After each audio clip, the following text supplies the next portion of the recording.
Right. Amanda, I'm as someone who has been both a scholar and a student of this industry for some time and written extensively. So you've done all this research going back. The first time I read your stuff was, I think, 2011.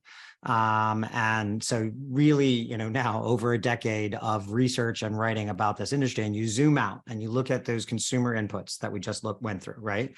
And then you hear the two different models from NBC Universal and from Chicken Soup for the Soul, and you look across all the model remodeling that's happening right now. I'm interested in what you think of the shape of the ecosystem and whether or not the media ecosystem is actually meeting the demand of the moment, or if perhaps the consumer and the providers, are kind of passing each other as ships in the night. And to be honest, as of late, I'm most concerned that video is about to redo all of the mistakes of print of the first decade of the century. The massive amount of fragmentation in audiences and ad products, and the extent to which that then makes it impossible for these companies to afford to produce content. I think it's a flip answer, but so much of this, the answer is it depends, right? The value proposition of Chicken Soup for the Soul versus different parts of what NBC Universal is doing, it depends. Different viewers want different things, have different price point stresses. And what makes it even harder is that those move around.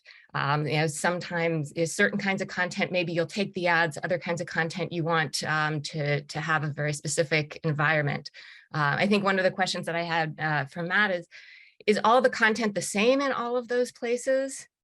And so, and that starts to get tricky, but just looking recently at the ad market overall, and the first edition of the Television Will Be Revolutionized, and I was sending that in 2005, and I remember very specifically then. Oh, that's right. 2007 was when it was published. Right? The word then was addressable is coming next year for TV.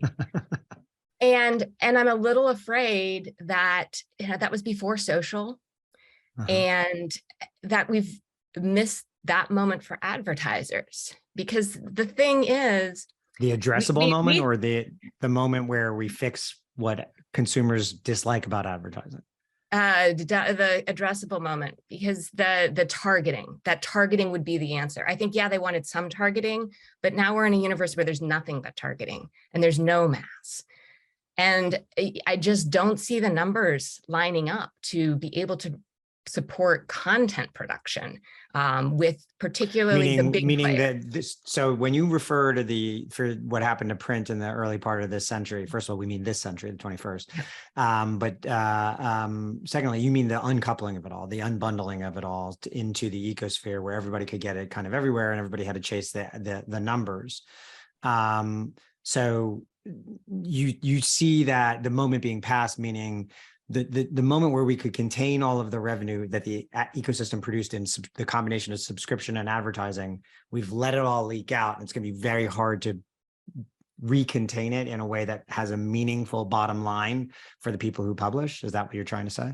Right. And it's far more complicated than this, but that critique that gets thrown at the newspapers for they shouldn't have put it all out for free. And I think with the pivot to video, or with what's happening in video, that's what a lot of people are doing now. Yeah.